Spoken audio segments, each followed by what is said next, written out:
I guess you're probably more like your mama, okay, than any of the rest of them. Everybody, all the girls have got some mama in them. But Oh, absolutely. for some reason, you was slipped around enough that you got by with the stuff. No, for some reason, I followed the rules my parents gave me, and I followed the rules, and I followed Kyle. All the classes that he was in, I was in the next year, and all I heard about was how wonderful Kyle was and how wonderful Kyle. But I always tried to do the right thing. And then sometimes our gas man would come and put gas in our car. Like he'd bring the gas thing from the pits if there was extra gas, and he'd just go ahead and fill up our car. We'd say, make one more lap, wait, and Mama would be screaming. But a lot of tracks we went to, we would always do a lap around the track. And there were times that the track would turn the lights out. Who is Sharon the most like? Is she like you, Miss Linda, Miss Petty? You know, I guess you're probably more like your mama, okay, than any of the rest of them. Everybody, all the girls have got some mama in them. But, Oh, absolutely. But even when you was growing up and stuff, you always was a kitchen deal, doing a little sewing, stuff like that, where the rest of them had something else to do. So you was probably more like mama than any of the rest of them, yeah. So that made y'all pretty close. I think I have a lot of traits from Daddy and Mama, so I think it's... Sharon, when did you realize that your dad was famous? That's one of the most frequently asked questions, like, when did you realize that your daddy was different? I don't have the day, the time, the moment, whatever.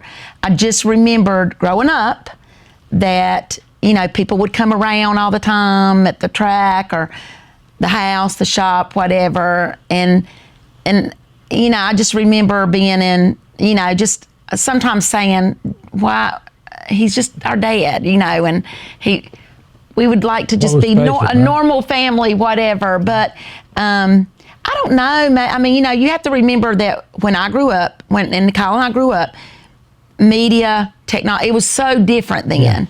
Yeah.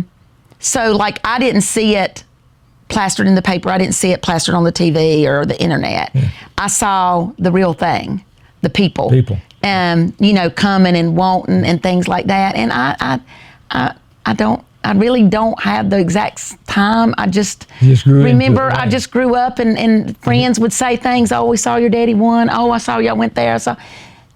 And that's about all I can say. I don't have that moment. Yeah. You know, you were always special to us. I mean, you know, But it just, you grew up with a deal where I was being recognized. Right. And you thought that was just normal, right? I just thought that came with your job. It did. You know, I mean, and it was part of your job. So that's just the way I felt. So don't really have an exact time or moment. Oh my gosh, he's somebody special. I already knew that. RP, did you ever receive any phone calls that Sharon had gotten into trouble? You know, I guess of all the girls I had, children, the whole children, you didn't have any from me. No, we had a few phone calls from Kyle. Right.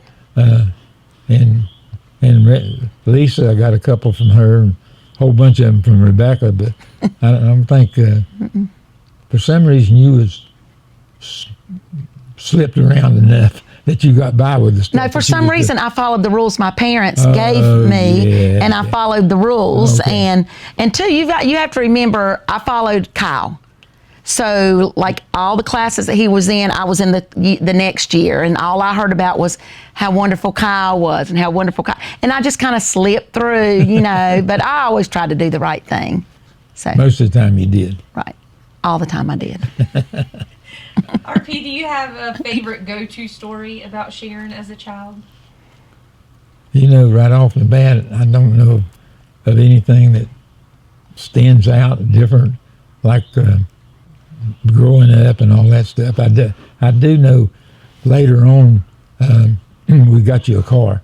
Once you got a car, and I don't know if he's already married or what, but anyhow, you crashed the car over at Sophia, somewhere over there.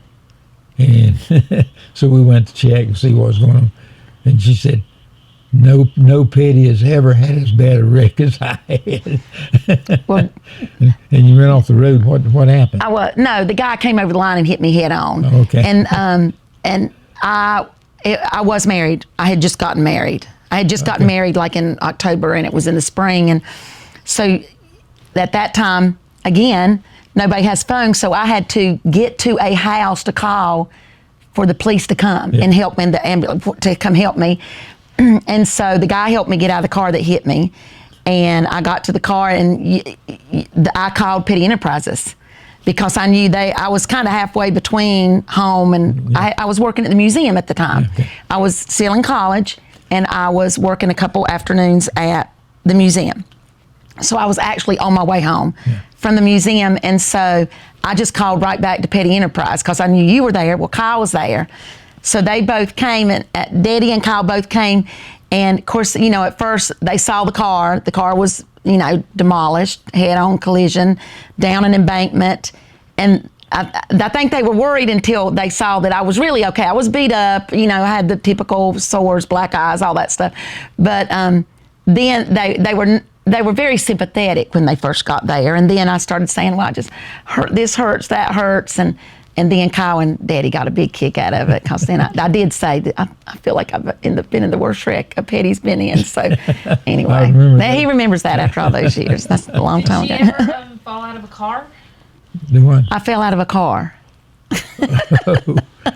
Yeah, I guess one of the big deals that I really remember, and I don't know if you was 4 or 5 years old or whatever, Grandmother Petty come and picked y'all up, and I guess she was in a 4-door car of some kind. She was. And using We were going to the ballpark. Okay, he's going right up Right up the road. Going to the ball game, and using the back seat. And, Kyle and I were in the back seat. And our driveway Had a sharp curve. Yeah, had a sharp curve on it. Grandma, and she always ran fast, but anyhow, she went around the corner, the door come open, and you come out. And Right. You fell out, right? Right, And what right. did she do? Grandmother was always going, 100 miles an hour. Anything she was doing, she was just going. And so I was in the back seat against one door, and Kyle was in the back seat against the other door. And when we went around the curve, I guess the door didn't get shut. I think I was like 4 or 5. And the door came open, no seat belts or car seats or anything like that. So I came out of the car and rolled down like a little embankment, and there was a rock pile. There was like a little rock pile, and I hit the rock pile. And so she keeps going and gets toward the end of the driveway, and Kyle says, Grandmother, Sharon just fell out of the car. So she puts the car in reverse and comes back down the driveway. She comes over there. By this time, I'm trying to get up. I've rolled and everything. And so she gets me up, brushes me off, but my knees are all skint, my arms are all skint. She brushes me off and says, I'll be just fine. She put me back in the car, slammed the door, and we went to the ballpark. So it was a while before we got back home to tell Mama and Daddy that I had fallen out of the car. I remember that when you was growing up, that's for sure. RP, have you ever left Sharon somewhere because she wasn't ready to go yet? I think looking back on the deal, I was always punctual. In other words, if you're supposed to leave at 8 o'clock, that's when you leave. And I think it was at Bristol or somewhere. Bristol? And We were. Everybody got in the car except you. And what did we do? Well, did you tell I got to the car, but I had forgot something. And you said, it is time to go. And I had to choose between going to the racetrack or getting what I had forgot in the room. And I didn't think you would leave me. And so I ran back to the room, and when I came back, Daddy was long gone. And so there I was, and and so. At the motel, right? At the motel, Yeah. in the front. And there was a couple guys that had just pulled up on their way to the track, and they had gotten ice. And they had bought a lot of bags of ice, and they had stacked them on the back seat of the car. Now, I don't know why not in the trunk, but on the back seat. And so they said they would take me, but I would have to sit on that ice with my little luggage. And so I said, I've got to go. I've got to go. And I remember being so mad at you and getting there and saying, you left me and you said, I left at the time I said I was going to leave. Time to go. Yeah, that's You, right. you wasn't never late after that. No, I was not late after that. No. Sharon, did you ever have a job at the racetrack when you used to go? I did score. You did. Mom scored for a long time. Yeah. And then I don't even know how old I was, and Daddy said, "You're now going to score." And so that's what I would do. I would score. Scoring was when They were most of the scoring places were open. So like if it was hot, cold, whatever, you were out in the elements, and then some of them were closed in. The scoring then was they just give you a piece of paper, and as your car came by, you put down the number. You right? put down there was a clock at the start finish line, and it just clicked numbers. And so when you saw your car hit the line, you wrote down the number in the box. If you pitted on that lap, you had to put a P in one of the corners. If there was a caution, you had to put a C in the other corner. If you did both, you pit under caution, you had to put the P in one corner, the C in the other. Every 10 laps, you had to hold your card up. That's how they could tell if people were in the same lap. So when I had got to the end of the road, there was 10 boxes. When you got to the last one, or in all of them, you would hold your card up, and it was usually Marce's daughter that would travel with him, and Marce Metcalf. And she would write down all the numbers. She just watched constantly through the stand and wrote down all the numbers. And that's how you could tell. And at any time, you could send a crew member, anybody could send a crew member up, because that was the official. Yeah. So if you thought you were a lap down or a lap ahead, or when they had messed up when you had pitted or caution or whatever, that was the official. And so it was really an important job. And so I remember scoring a lot, but the one that I remember that sticks out the most is when you won Talladega. You had not won Talladega, and I was scoring that day, and I thought, oh my gosh, Daddy might win this race. And so I just kept writing them down, and it was, and when it got to the end, you had won. And I was so excited that you had won, and when I held my car up for that last lap, I just threw it. And I just was going to get out of there and get to victory lane, because I knew I knew that you were going to be so excited. And I got almost to the door, and Marce screamed at me and said, "Patty, get back up here and get your card." And I had to stop and go back, and I had to make sure the card was official, and then I came to victory lane. So I was just so excited. It was like, I forget about scoring, I'm going to victory lane. So yeah, that's the one I remember the most. But yeah, I did that for years. Do you have another favorite memory or story going to the racetrack with your mom and dad? Like besides scoring, what else? Is there a specific race or just a specific memory that you have going to the racetrack? I remember going to racetracks. I mean, I don't have a specific, I probably do, but if I thought about it, but I remember going to racetracks, and I just thought it was fun because we could sit on top of the car. That was one place you could go and you could climb on top of the car and watch the race, and I always thought that, I always thought that was neat that, you get to climb on top of the car. And of course, when I was young and we went to the race, we parked just like everybody else. There was not now, when I got probably in the 70s, that's when they started the drivers parked here. I mean, you could still see them. You could still walk in if you wanted to, but you couldn't park your car. Another person couldn't park their car. You had to have that paddock. You had to have that special, So the first 10 years or so that I went to tracks, we were out in the middle of everybody, and Daddy was the kind that when we pulled in, he would just stop.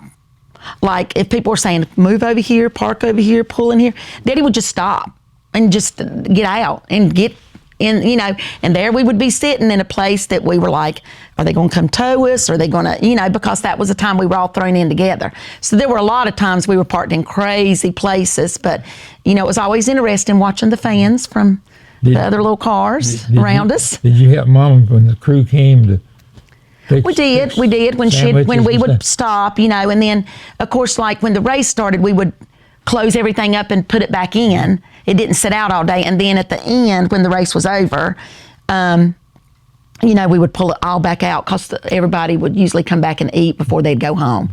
And then sometimes our gas man would come and put gas in our car. Yeah. Like he'd bring the gas thing from the pits if there was extra gas, and he'd just go ahead and fill up our car. And I always thought that was funny that here would come the guy with the big old gas can and put it in, and we would race home. And then a lot of tracks, we would, Go around. Daddy would make a lap. We'd say, make one more lap, wait, and Mama would be screaming. But a lot of tracks we went to, we would always do a lap around the track. Yeah. And there were times that the track would turn the lights out.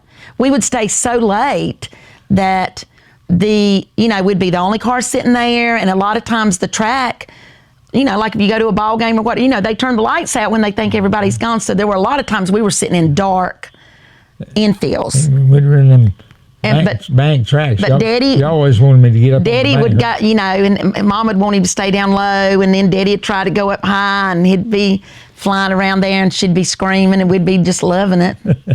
So yeah, that was some fun thing. I guess you can't do that anymore. So I have a question. So Okay. Rebecca says that when she was in the infield, she'd rather be out there playing in the playground. So for her, the infield was a playground. Right. And you said that you did a lot of scoring. So what was? Well, when I was little, I scored when I was older, like probably 12, 13, 14, like teenage When did years. you stop going? I don't remember playgrounds on the play.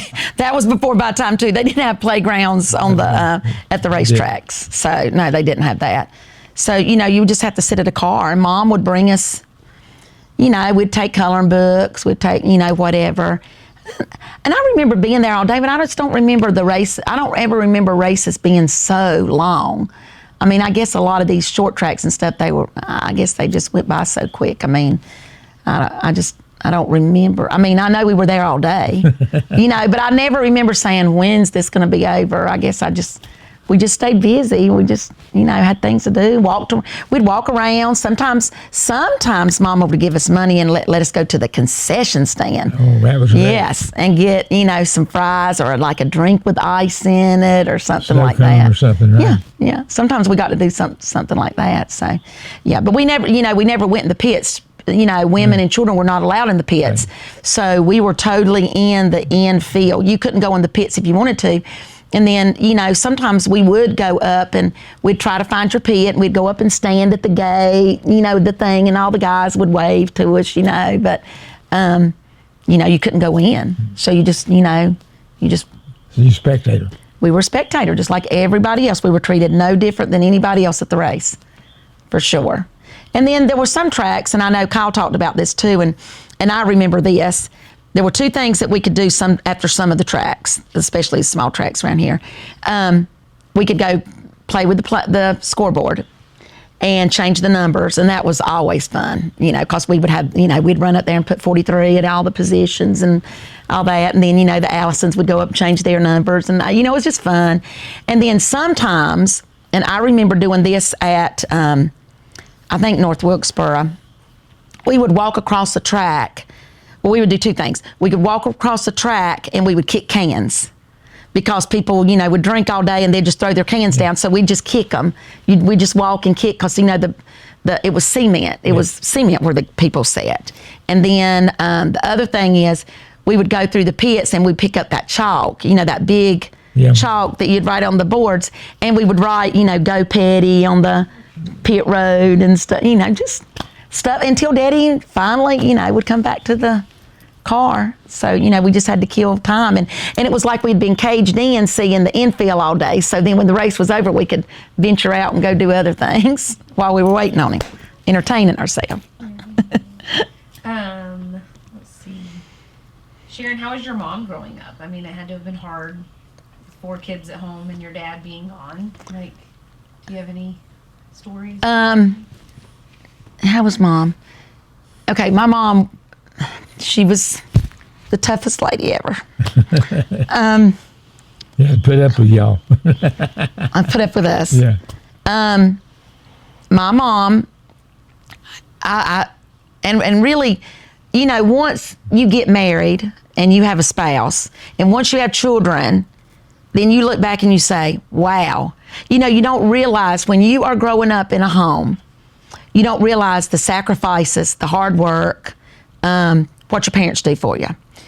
And you don't realize how much that spouse supports you either until you have one. Like the relationship between my mom and dad. My mom and dad always were sweet to each other. Now, yes, they would fuss like normal married people, but you know, Daddy usually would be real quiet and let Mama just get it all out, and then it would go away. That's about the way it was. Worked good. Yep. And so, you know, I looked at them and I thought, well, you know, they love each other. They have this great marriage. That's what I want. But, you know, until you're in that situation, until you get married, until you start having children, then you say, wow, boy, look what my mom did. My mom wanted our house to be a happy, our little happy thing. And so if Daddy was gone, and I don't care if the lawnmower broke, if the washing machine broke, if somebody got in trouble at school, when Daddy was gone and Daddy called, everything's wonderful. It's just wonderful. She never, because there wasn't anything he could do about it. Right. I mean, you know, he was somewhere in the United States. There wasn't anything, and she, you know, never. She just, you know, now when he got home, she would fill him in on everything. But while he was gone, there wasn't anything you could do. So she just didn't bother me with it. Yeah. Yeah. So she never, you know, and you know, I've laughed and said this even till the day I got married. I don't know if Mama ever slept, because she would be up when I would go to bed at night doing something, and she'd be up no matter what time you get up in the morning. It was like, do you ever go to bed? Like I just never saw my mom laying in a bed. Never. I never saw my mom in a bed. Unless I was sick at night and had to wake her up or something like that. I never saw her in a bed. And I never saw her walk around in pajamas. I mean, she got up, she made that bed, she dressed, she started that day, and she went all day. But, you know, I cannot even imagine now, having 3 children, how she kept up with 4. And you know, I mean, she went to everything. She never missed anything. She was our grade parent for all of us. She went through Red Cross training so she could be a volunteer nurse at the school. So she was in the sick room lots of times. She went on every field trip. She ran the PTA. When I got in high school, she ran the boosters over there. I mean, she just was a part. She was a Girl Scout leader. She was a Cub Scout leader. Oh, I can't even think of all the things that she did. But I mean, she just devoted her life, when Daddy wasn't around especially, to her home and her children and her church. I mean, she was very involved in the church too. But, you know, I look back and I say, I mean, I worked outside the home and did stuff inside the home with kids, and that was hard. But then I look at her and I think she was a stay-at-home mom. I just don't know how she did it with. She didn't stay at home much because no, but I'm saying her job was really, her full-time job was us, no matter what. I mean, we did the homework when we first got home. If we had a project, whatever. I mean, she just was on top of everything. There was never a day that we got to school and didn't have what we needed, ever. Yeah. I mean, you know, she just made sure that we did, and she was always, like I said, at school, at our dance practice, our whatever, wherever we were, you know, she was always there. Did your dad ever help you with homework? Daddy did not help with homework. The only time, because Daddy's a big history person, so anytime, like, and I just remember, like, anytime having questions about some history and just couldn't understand certain things, Daddy could always explain it a little bit. You know, he was very good at explaining it and bringing it to my level and giving me, you know, more than reading it in the book. So that's about the only homework Daddy helped with me. I don't know about the others, but with me. That's all I knew. Okay. Yeah. He's a big history buff. So, Yep. So your mom sit on the school board, and now you sit on the school board. What is the? Yeah. So both of my parents set very good examples about supporting your community, and we are more than blessed to live in Randolph County. More so today than we were even back then, years ago. But yes, so Dad wanted to do something, so I guess some people talked him into running for the county commissioners.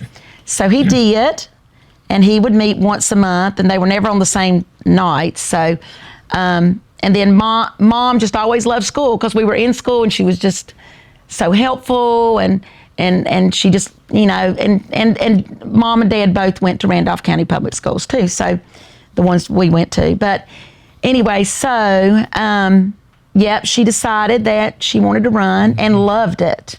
And loved it. And 16 years she was in school. She loved it. She was a chairman. She was chairman several years. So so after I retired from teaching, after 32 years, a couple people said, it'd be nice to have a teacher on the school board. And I'm like, I never thought about it. And so I came to Daddy and I said, Daddy, what do you think? Should I jump in that arena? I've already got so much to do. And Daddy said, yes, do it. And so I am on my 8th year.